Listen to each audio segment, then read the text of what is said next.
Good morning sa lahat. Tara magbasa na tayo ng ating libro guys. Magandang balita Biblia. Today is 6 July 2024. Nandito tayo sa aklat ng mga panaghoy. So umpisa tayo sa panimula. Nabasa ko na ito kahapon pero babasahin ko ulit sa inyo.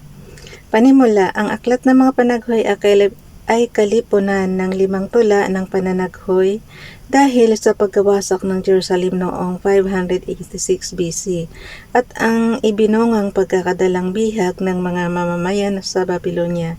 Sa kabila ng diwang pananambitan, may masisinag ding pagtitiwala sa Diyos at pag-asa sa hinaharap. Ginagamit ng mga Hudyo ang mga tulang ito at kanilang taonang pag-aayuno bilang pagunita sa kapahamakang naganap sa kanilang bansa noong 586 BC. Nilalaman, mga kalungkutan ng Jerusalem, chapter 1, verse 1 to 22, ang kaparusahan ng Jerusalem, chapter 2, verse 1 to 22, parusa at pag-asa, chapter 3, verse 1 to 66, ang wasak na Jerusalem, chapter 4, verse 1 to 22, isang panalangin humihingi ng awa, chapter 5, verse 1 to 22.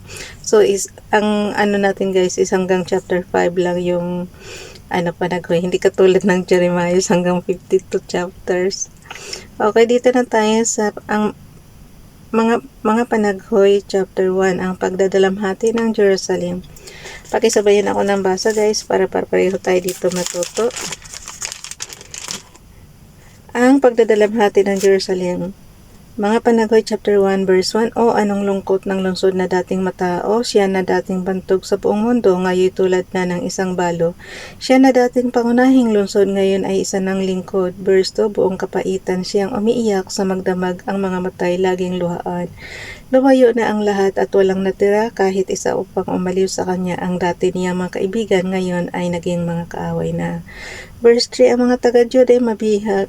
Ang mga taga-Juda ay nabihag at dumanas ng kalungkutan at sa pilitang paglilingkod sa pananahanan nila sa gitna ng mga bansay, hindi man lamang sila makapagpahinga. Napapaligiran sila ng mga kaaway, walang paraan para makatakas. Verse 4, malungkot ang mga landas patungong Jerusalem pagkat wala nang dumadalo sa kanyang mga takdang kapistahan, wala nang nagdaraan sa kanyang mga pintuang bayan, dumaraing at nagbubuntong hininga ang kanyang mga pari, pinagmamalupitan ang mga dalagang mang-aawit sa templo, napakapait ng sinapit niya. Verse 5, naging Panginoon niya ang kanyang mga kaaway, pinapaghirap siya ni Yahweh dahil sa marami niyang kasalanan, wala na ang kanyang mga anak. Sila ay dinalang bihag ng kaaway. Verse 6, naparam na ang karangyaan ng Jerusalem, ang kanyang mga pinunoy parang mga usang di makasumpong ng pastulan, nang hihina na sa pag-iwas sa mga humahabol sa kanila. Verse 7, ngayong ang mga taga-Jerusalem ay nasa panahon ng pagdadalamhati at paggala, nagugunita nila ang maliligayang araw ng nagdaan. Nang mahulog sila sa kamay ng kaaway ay walang sinuman sa kanila umalalay. Nang sila'y bumagsak, sila'y kinutya ng mga sumakop sa kanila. Verse 8, mabigat ang nagawang kasalanan ng Jerusalem, kaya't siya'y naging katatawanan. Itinakwil na siya ng mga pumupuri noon sa kanya sa matinding kahihiyan, mukha'y tinakpan sa isang sulok na naghoy na lamang.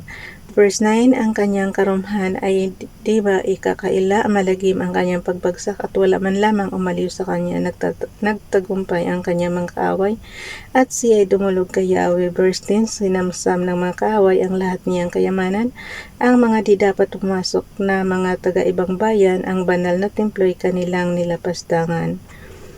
Verse 11, dumaraing ang lahat ng kanyang mamamayan sa paghahanap ng pagkain, ipinagpapalit nila ng pagkain ang kanilang makayamanan para lamang mabuhay.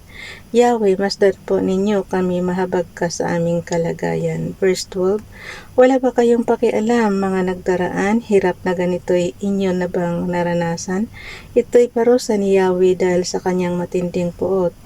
Verse 13, pababa siya ng apoy mula sa itaas, nanuot ito sa aking mga buto.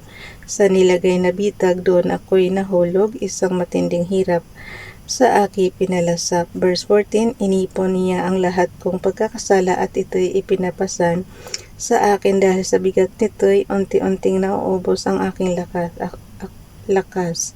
Ako'y ibinigay ni Yahweh sa aking mga kalaban at aking sarili, hindi ko man lang matulungan. Verse 13, tinawanan lang ni Yahweh ang magigiting kong kawal, nagpadala siya ng isang hukbo upang lipulin ang mga kabataang lalaki. Dinurog niya ang buong bayan parang obas sa pisaan. Verse 16, dahil dito hindi mapigil ang pagdaloy ng aking luha, walang makaaliw sa akin ni makapagpalakas ng aking loob. Nagtagumpay ang aking kalaban, kawawang mga anak, iniwan silang wasak. Verse 17, ako'y nagpasaklolo, ngunit walang tumulong sa akin. Inatasan ni Yahweh ang mga karatig bansa upang ako'y gawing isang kawawa, kaya ako'y nagmistulang maruming basahan. Verse 18, nasa panig ng katwiran si Yahweh, ako ang naghimagsik laban sa kanyang salita. Ngunit makinig kayo mga bansa at tingnan ninyo ang aking paghihirap, pinihag ang aking kadalagahan at kabinataan. Verse 19, tinawag ko ang aking mga kakampi, ngunit hindi nila ako tinulungan. Namatay ang aking mga pari at mga pinuno ng lungsod sa paghahanap ng pagkaing magpapanumbalik ng kanilang lakas. Verse 20, masdan mo ako, O Yahweh, sapagkat labis akong nababagabag. Naliligalig ang aking kaluluwa, ako'y lubhang naguguluhan sapagkat naging mapaghimagsik ako, kabila ang patayan sa loob at labas ng kabahayan. Panaghod chapter 1 verse 21, pakinggan mo ang aking daing, walang umaaliw sa akin, natuwa pa nga ang mga kaaway ko sa ginawa mo sa akin. Madaliin mo ang araw na iyong ipinangako na sila'y magiging gaya ko rin. Verse 22, hatulan mo sila sa kanilang kasamaan, pahirapan mo sila tulad ng pagpapahirap mo sa akin dahil sa aking mga pagsalangsang. Napapahimutok ako sa tindi ng hirap at para akong kandilang naupos. Guys, bukas na itong chapter 2 kasi late na kasi ako nag-umpisa eh. Kaya hanggang dito na lang. Pinarusahan ni Yahweh ang Jerusalem. So parang inuulit lang yung Jeremiah, guys. Hanggang dito na lang. Bye everyone. God bless.